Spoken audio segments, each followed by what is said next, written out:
Innal hamdalillah nahmaduhu wa nasta'inuhu wa nastaghfiruh wa na'udzu billahi min syururi anfusina wa min sayyiati a'malina. May yahdihillahu fala mudhillalah wa may yudlil fala hadiyalah. Asyhadu an la ilaha illallah wahdahu la syarikalah wa asyhadu anna Muhammadan abduhu wa rasuluh. Ya ayyuhalladzina amanu taqullaha haqqa tuqatih wa la tamutunna illa wa antum muslimun. Ya ayyuhan nasu taqu rabbakumul ladzi khalaqakum min nafsin wahidah wa khalaqa minha zawjaha wa batha minhuma rijalan katsiran wa nisaa'a wattaqullaha alladzi tasaaluna bihi wal arham innallaha kana 'alaikum raqiba. Ya ayyuhalladzina amanu taqullaha wa qulu qawlan sadida yuslih lakum a'malakum wa yaghfir lakum dhunubakum wa may yuti'illaha wa rasulahu faqad faza fawzan 'azima. Amma ba'd, fa inna khairal kalami kalamullah wa khairal hadi hadi Muhammadin sallallahu alaihi wasallam wa syarrul umuri muhdatsatuha wa kullu muhdatsatin bid'ah wa kullu bid'atin dhalalah wa kullu dhalalatin finnar. Ma'asyiral muslimin, jemaah Jumat rahimakumullah. Akidah, keimanan ataupun keyakinan merupakan pondasi yang sangat penting bagi manusia dalam menjalankan perintah agama dan kehidupan di dunia. Jika akidahnya salah, berarti ia telah membangun pondasi kehidupan yang rapuh, tidak memiliki rasa optimis dalam hidup, penuh keraguan-raguan, menjadi mangsa bagi kemajuan zaman, bala tentara yang telanjang tanpa persenjataan di hadapan para musuh. Walaupun seseorang hidup dengan limpahan harta, namun ketika ia tidak memiliki akidah yang benar, pasti pandangannya terhadap materi pun akan salah. Hidup terasa sempit, dunia akan terasa menyiksa, tiada memiliki pandangan untuk menuju jalan kebahagiaan.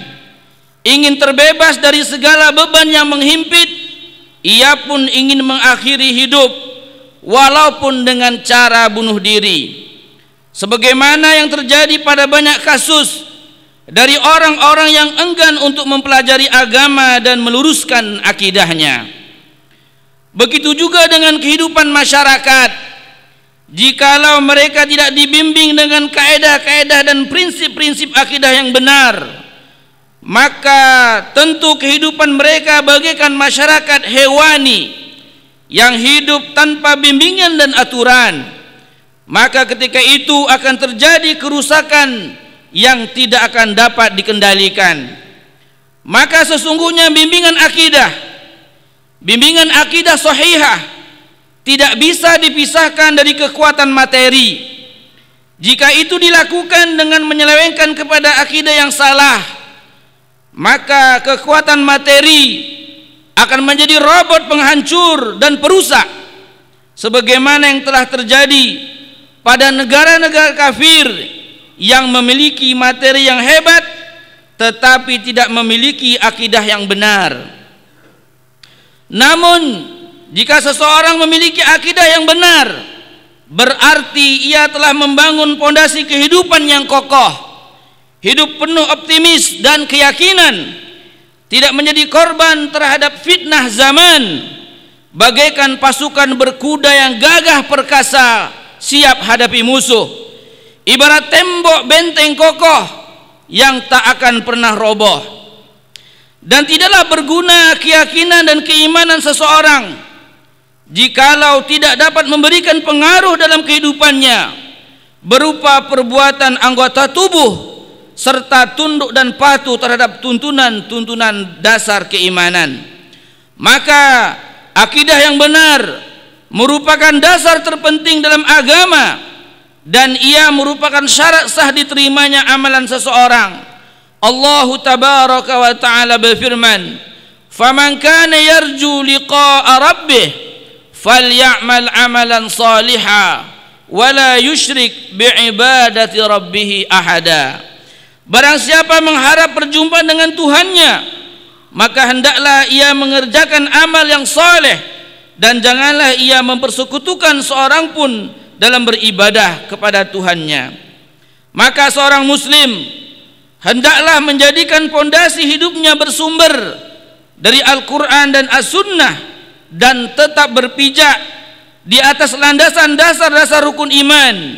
Iman kepada Allah, para malaikatnya, kitab-kitabnya, para rasulnya, dan hari kiamat, serta iman kepada takdir baik dan buruknya dari Allah subhanahu wa ta'ala. Kaum muslimin, jemaah Jumat rahimakumullah, ketahuilah wahai saudara-saudaraku, kenalilah olehmu sebab-sebab terjadinya penyelewengan dan penyimpangan akidah yang terjadi di tengah masyarakat Islam. Pertama adalah jahil atau tidak mengerti dengan akidah yang benar karena tidak mau mempelajarinya dan mengajarkannya, atau memang tidak ada perhatian khusus untuk mendalaminya. Dengan demikian tumbuhlah generasi-generasi yang tidak mengenal agama dan akidah yang benar, sehingga mereka tidak mengenal mana yang hak dan mana yang batil. Bahkan yang batil dianggap hak, dan yang hak pun akan dianggap batil. Umar bin Khattab radhiyallahu anhu pernah mengatakan, "Innama tunqadu urul islami urwatan idza nasha'a fil Islam man la ya'riful jahiliyah." Sesungguhnya ikatan simpul Islam akan memudar satu demi satu manakala di dalam Islam terdapat generasi yang tumbuh tanpa mengenal perilaku-perilaku jahiliyah. Yang kedua, fanatik kepada setiap sesuatu yang mereka dapatkan dari pendahulu mereka, bapak dan nenek moyang mereka, sekalipun hal itu batil, serta tidak menerima sesuatu yang berseberangan dengan ajaran pendahulu mereka, sekalipun itu benar. Apabila dikatakan kepada mereka, kembalilah kepada agama Allah, beramalah sesuai dengan sunnah Rasulullah, mereka menjawab, apa yang kami lakukan ini adalah amalan yang kami dapatkan dari nenek moyang kami, para leluhur-leluhur kami, orang tua kampung ini, dan ini sudah menjadi adat kebiasaan kami. Saudara-saudaraku, apa yang mereka katakan sering kita dengar.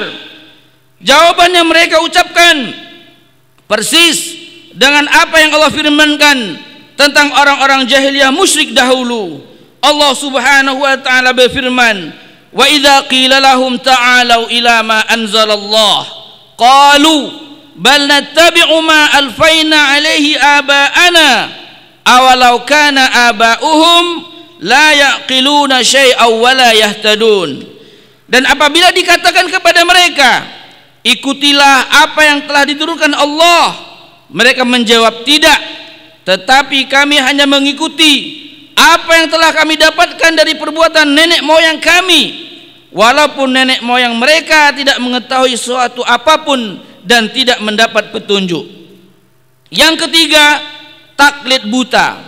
Maksudnya yaitu mengambil pendapat orang lain dalam masalah akidah tanpa mengetahui dasar dan dalilnya, dan tidak berusaha untuk menyelidiki seberapa jauh kebenarannya, sebagaimana yang terjadi pada banyak firqah-firqah seperti Mu'tazilah, Sufiyah, Jahmiyah, dan lainnya.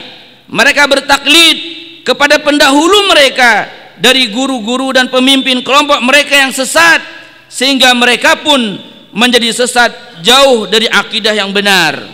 Yang keempat, hulu.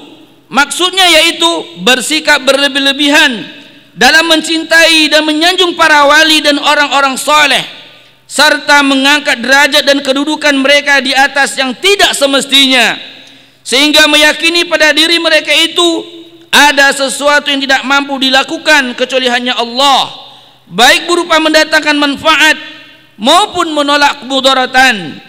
Juga menjadikan para wali itu sebagai perantara antara Allah dan makhluknya, sehingga sampai pada tingkat penyembahan para wali tersebut dan bukan mengibadati Allah lagi. Mereka bertakarub kepada kuburan para wali dengan menyembelih hewan kurban, bernazar, berdoa, beristighatsah, minta tolong dan lainnya, sebagaimana yang telah terjadi pada kaum Nabi Nuh terhadap orang-orang yang soleh ketika mereka mengatakan, wa qalu la tadharunna alihatakum wa la tadharunna waddan wa la suwa'a wa la yaghutsa wa ya'uqa wa nasra. Janganlah sekali-kali kamu meninggalkan penyembahan Tuhan-Tuhan kamu, dan jangan pula sekali-kali kamu meninggalkan penyembahan Wad, dan jangan pula Suwa', Yaghuts, Ya'uq dan Nasra. Hal yang serupa wahai kaum muslimin telah banyak terjadi di berbagai negeri dan tempat-tempat kaum muslimin sekarang ini. Mereka menjadikan kuburan-kuburan orang-orang soleh yang mereka anggap keramat sebagai tempat ibadah. Bahkan mereka rela menghabiskan uang walaupun menempuh perjalanan jauh demi sampai ke tujuan. Yang kelima, lalai dalam hal merenungi ayat-ayat Allah, baik yang terhampar di jagat raya ini ataupun yang Allah tuliskan, yang tertulis dalam Al-Quran, sehingga menjadikan mereka terbuai dengan hasil teknologi dan budaya yang mereka dapatkan, sampai-sampai mereka mengira itu adalah hasil jerih payah mereka semata, sehingga mereka mengagung-agungkan manusia dan menisbatkan seluruh kemajuan ini semata dari kehebatan manusia dan bukan dari Allah. Sebagaimana Allah Subhanahu wa taala menceritakan tentang kesombongan Qarun yang mengatakan, innama utitu ala ilmin indi awalam ya'lam anna Allah qad ahlaka min qablihi minal qurun man huwa ashaddu minhu quwwatan wa aktsara jam'a wa la yus'alu an dzunubihimul mujrimun. Qarun berkata, sesungguhnya aku hanya diberi harta itu karena ilmu yang ada padaku, dan apakah ia tidak mengetahui bahwasanya Allah telah membinasakan umat-umat sebelumnya yang lebih kuat daripadanya dan lebih banyak mengumpulkan harta, dan tidaklah perlu ditanya lagi orang-orang yang berdosa itu tentang dosanya.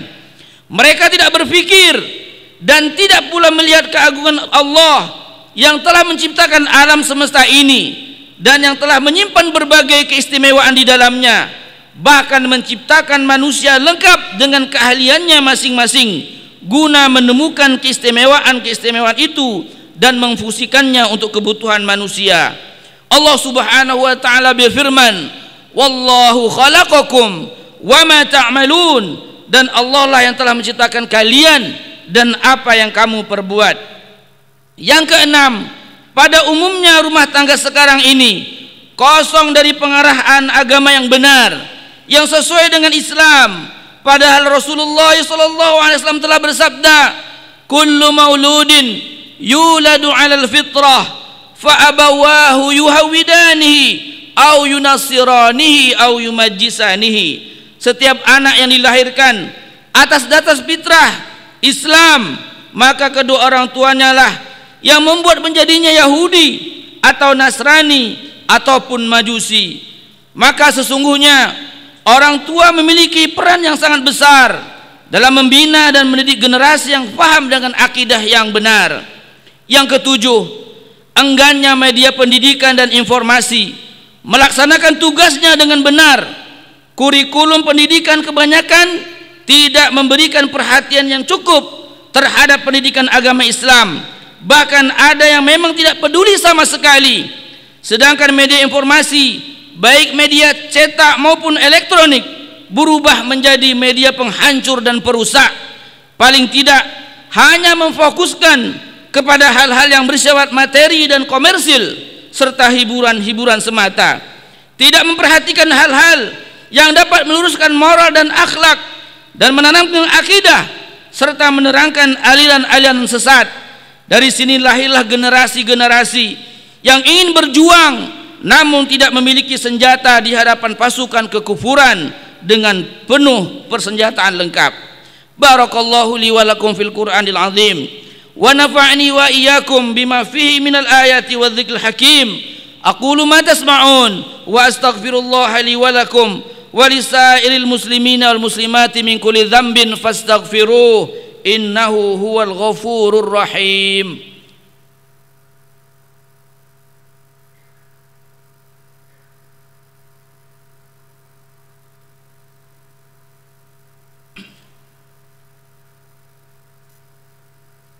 Alhamdulillahi rabbil alamin, wassalatu wassalamu ala sayyidil mursalin wa ala alihi wa sahbihi wa man ihtada bihadihi ila yaumiddin wa sallama tasliman katsiran amma ba'du. Ma'asyiral muslimin, jemaah Jumat rahimakumullah. Pada khutbah yang pertama, khatib telah sampaikan beberapa sebab terjadinya penyimpangan dalam masalah akidah. Sekarang bagaimana cara menanggulanginya? Persenjataan dan tameng seperti apa yang harus kita siapkan untuk melawan dan menangkis penyimpangan-penyimpangan tersebut? Pertama, kembalilah kepada Al-Quran dan Sunnah Rasulullah SAW dalam mengambil akidah sahihah. Sebagaimana para salafus saleh dalam mengambil akidah, mereka kembali kepada Al-Quran dan Sunnah Rasulullah SAW.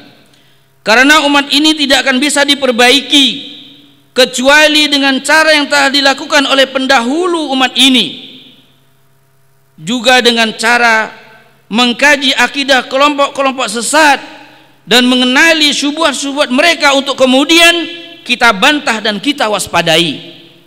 Karena orang yang tidak mengenal keburukan dikhawatirkan ia akan terperosok dan berkubang di dalamnya. Yang kedua, memberikan perhatian khusus terhadap pengajaran kepada akidah sahihah, akidah salafus saleh di berbagai jenjang pendidikan, memberikan jam pelajaran yang cukup serta mengadakan evaluasi secara sungguh-sungguh dalam penyajian materinya. Yang ketiga, harus ditetapkan kitab-kitab salaf sebagai materi pelajaran pokok, sedangkan kitab-kitab kelompok yang sesat harus dilenyapkan. Yang keempat, mengutus para dai ke berbagai tempat untuk meluruskan umat dengan mengajarkan kepada mereka akidah yang benar ini serta menjawab dan menolak seluruh akidah yang batil dan rusak. Semoga khutbah Jumat kali ini dapat memberi motivasi kepada kita semua dalam mempersiapkan diri dan generasi untuk membangun pondasi kehidupan yang kokoh menuju kehidupan yang abadi. Allahumma sholli wa sallim ala abdika wa rasulika Muhammadin wardallahumma anil khulafa'ir arba'ah ar-rasyidin wasairi ashabi rasulika ajma'in wa anit tabi'in wa man tabi'ahum bi ihsani ila yaumiddin wa anna ma'ahum bi'afwika wa karamika wa ihsanika ya akramar akramin. Allahumma a'izal islam wal muslimin wa adila syirka wal musyrikin wa khzulit tughata wal mulahadah wa sa'ir a'da'il millati wad din. Allahumma amina fi awtanina wa aslih a'immatana wa wulata umurina waj'alillahumma wilayatana fi man khafaka wattaqaka wattaba'a ridhaka ya rabbal alamin. Allahumma wafiq imamana wa waliya amrina bitaufiqik wa izzahu bita'atik wa'li bihi kalimatak waj'alhu nusratan lil islam wal muslimin wajma' bihi kalimatal muslimin alal haqqi wal huda ya rabbal alamin. Allahumma aslih lana dinana alladhi huwa ismatu amrina wa aslih lana dunyana allati fiha ma'ashuna wa aslih lana akhiratana allati ilaiha ma'aduna waj'al hayata ziyadatan lana fi kulli khair wal mauta rahatan lana min kulli syarr wa ahsin akibatana fil umuri kulliha wa ajirna min khizyid dunya wa adzabil akhirah. Allahumma hdi qulubana ilaik, Allahumma nawwir basairana, Allahumma alimna ma yanfa'una wanfa'na bima 'allamtana, Allahumma ja'al ma asabana ibratan lana, Allahumma ja'alhu sababan wasilan bina ila ta'atik wa taubati ilaik la ilaha illa anta subhanaka inna kunna minadh dhalimin. Rabbana atina fid dunya hasanah wa fil akhirati hasanah wa qina adzabannar. Ibadallah, innallaha ya'murukum bil adli wal ihsan wa ita'i qurba wa yanha 'anil fahsya'i wal munkari wal baghi ya'idzukum la'allakum tadhakkarun. Fadhkurullahal 'azimal jalila yadhkurkum washkuruhu 'ala ni'amihi yazidkum wa la dzikrullahi akbar. Aqimus shalah.